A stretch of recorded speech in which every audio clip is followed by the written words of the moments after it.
Tommy Robinson, a citizen journalist who's being relentlessly persecuted by the British government for the crime of reporting on Islamic rape gangs, is asking the United States of America and the Republican Party and President Donald Trump to grant him emergency political asylum.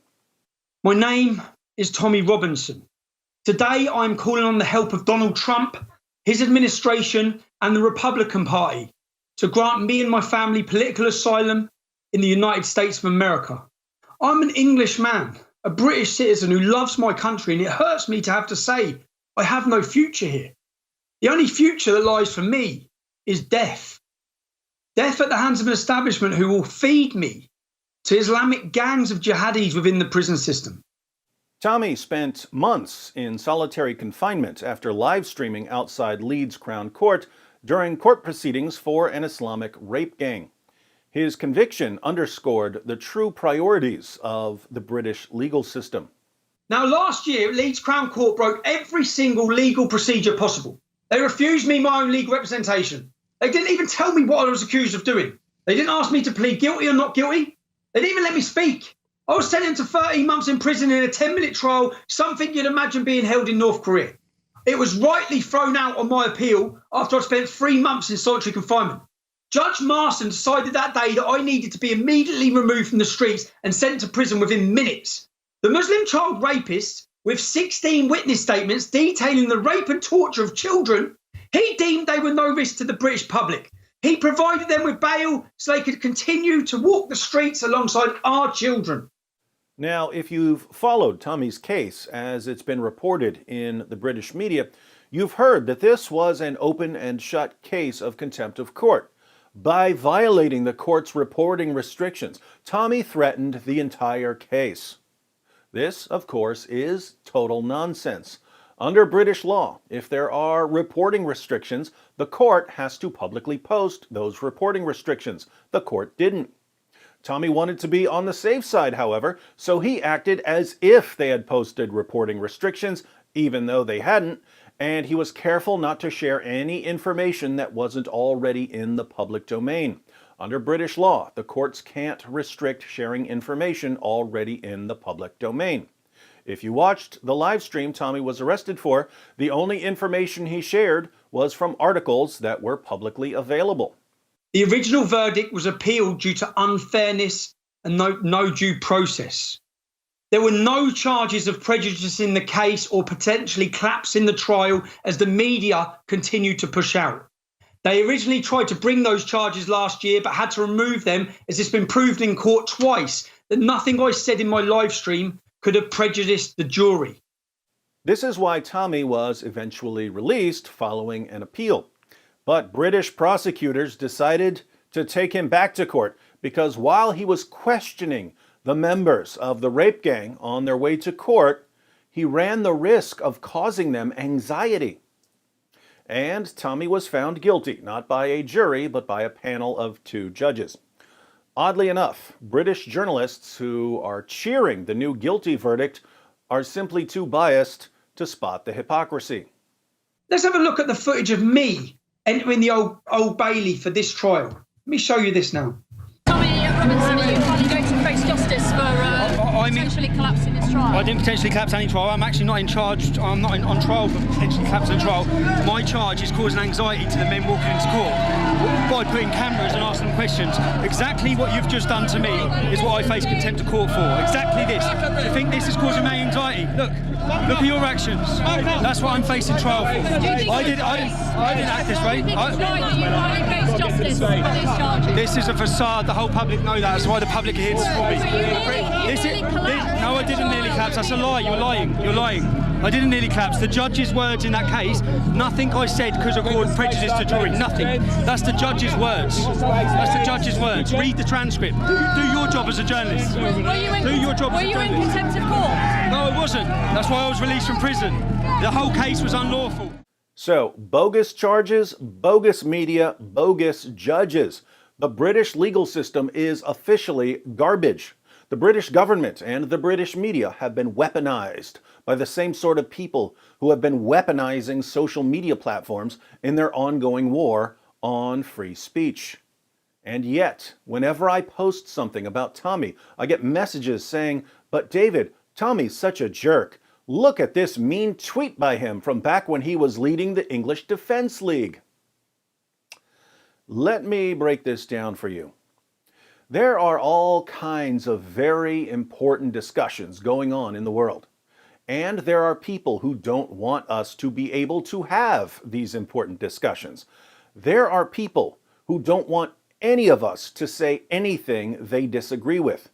There are people who are working tirelessly to have you deplatformed on the internet if you say something they disagree with.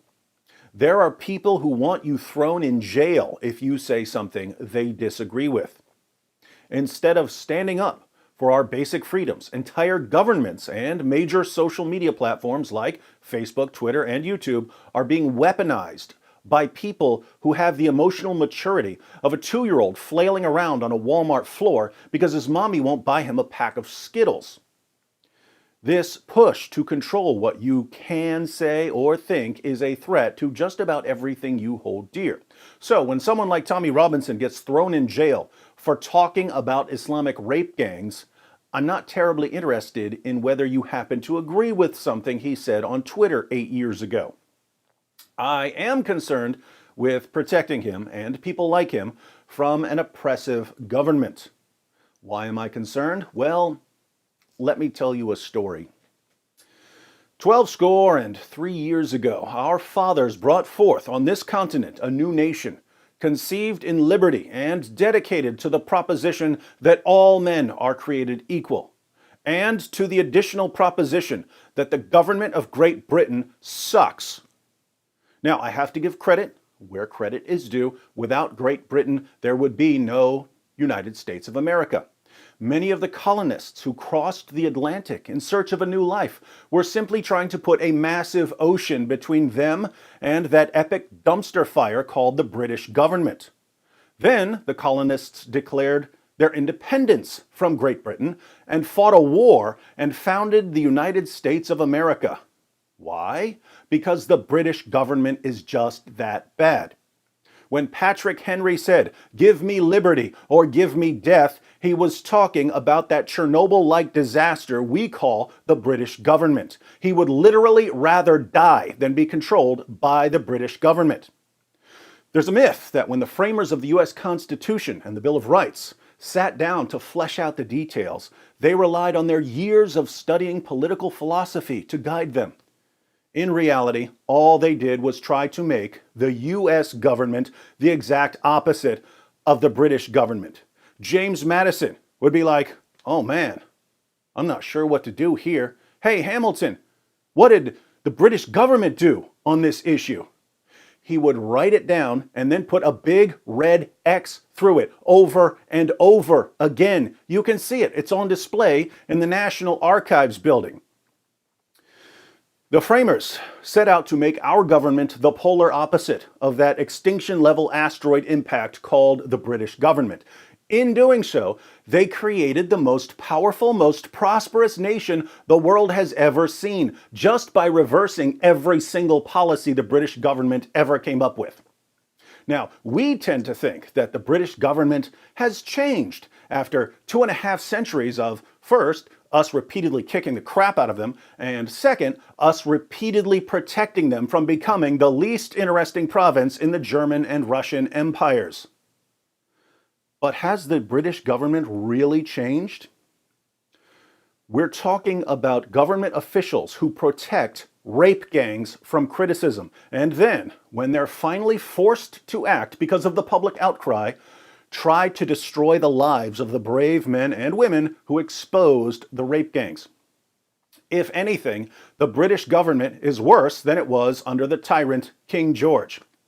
Kim Jong-un is watching British politicians right now, and he's taking notes because they are the masters of the craft of covert fascism. Is it any surprise that the new generation of British citizens wants to cross the Atlantic to the United States, where they can finally be free from the 21st century avatars of the tyrant King George? With these things in mind, on behalf of the people of the United States of America, I hereby agree that Tommy Robinson should be granted immediate emergency political asylum. Those of you on the side of liberty and justice, notify everyone you can notify. Tommy is supposed to be sentenced tomorrow. This can go a number of ways. The sentencing could be delayed for some reason. He could be sentenced to more time in prison and or a fine. He could be sentenced to time served, in which case he's already served his sentence when he was tortured in prison. Whatever happens, the British government isn't going to stop coming after Tommy Robinson until Tommy Robinson is dead. Political asylum is made for people like this. So let's all do our part in helping Tommy escape and in reminding British politicians, judges, and journalists that they suck. Sic semper tyrannis. On behalf of my family, we love the United States. I have no future here. It's inevitable. I will be murdered, I will be killed, and I will be imprisoned on Thursday for journalism. We talk about North Korea, we talk about China, we talk about Russia. Our freedoms are gone. Our free speech is gone. It's gone. We live in a post-free speech era. And exactly the same, what they've inflicted in this nation, I know they want to do to yours. I know they want to take your freedoms. They want to change your constitution. I know there's people who would take away your rights tomorrow. The difference is they want to do it to you in America. They've done it to us. They've done it to us. Our free speech is gone and it's celebrated. It's celebrated by the people in power who rule over us, the globalists. It's celebrated. I've had to fight and fight and fight as a single individual. And right now I'm about to be imprisoned. And I'm saying, if you care about freedom like I know you do, I know America loves freedom. I know you'll fight for it and die for it. And so would we. But ours is gone. It's gone. The country's fallen.